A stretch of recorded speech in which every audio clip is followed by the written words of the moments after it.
Hello guys and welcome to my next video.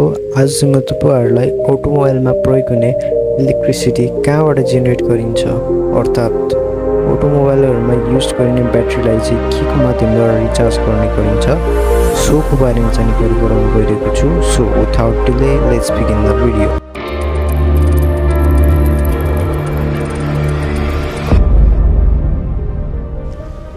Modern डेमा diesel इन्जिनबाट run हुने car तथा motor बाइकहरुमा headlight बाल्न, digital display गर्न, music सुन्न, त्यस्तै चार्जिङ पर्पजको लागि प्रयोग हुने इलेक्ट्रिसिटी अल्टरनेटरबाट जेनेरेट गरिन्छ. त्यस्तै साइकलहरुमा भने डायनामोको युज गरेर इलेक्ट्रिसिटी जेनेरेट गर्ने गरिन्छ. सुरुमा चर्चा गरौँ अल्टरनेटरको बारेमा.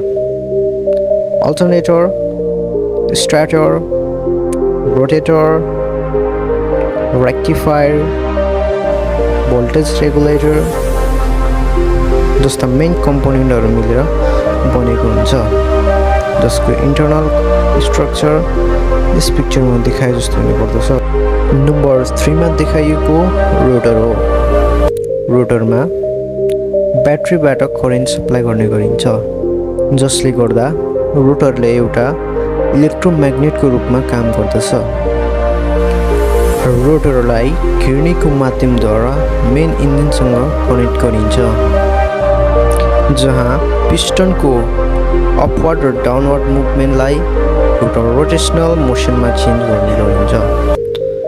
जब यससँग कनेक्ट गरिएको व्हील घुम्ने गर्दछ तब योसँग घिर्नीद्वारा कनेक्ट गरिएको रोटर पनि साइमल्टेनियसली घुम्न थाल्ने गर्दछ, जसले गर्दा म्याग्नेटिक फ्लक्समा आएको चेन्जेसका कारणले गर्दा स्टार्टरमा एक प्रकारको एसी करेन्ट इन्ड्युस हुने गर्दछ, जुन एसी करेन्ट भोल्टेज रेगुलेटर तर्फ पठाइने गरिन्छ.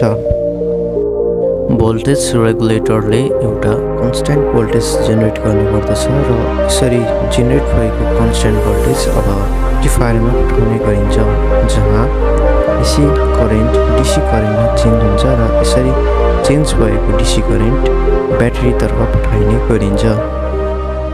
र यही ब्याट्रीबाटै हेडलाइट बाल्ने, डिजिटल डिस्प्ले गर्ने, म्युजिक सुन्ने, चार्ज गर्ने जस्ता सम्पूर्ण इलेक्ट्रिसिटीबाट हुने कामहरू गर्ने गरिन्छ. अब कुरा गरौँ साइकलमा प्रयोग हुने डायनामोको बारेमा.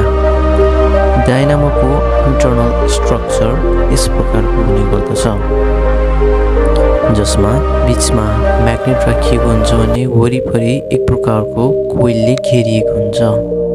जब म्याग्नेटलाई घुमाउने गरिन्छ तब म्याग्नेटिक फ्लक्समा आएको चेन्जेसका कारण कोइलमा एसी करेन्ट इन्ड्युस हुने गर्दछ.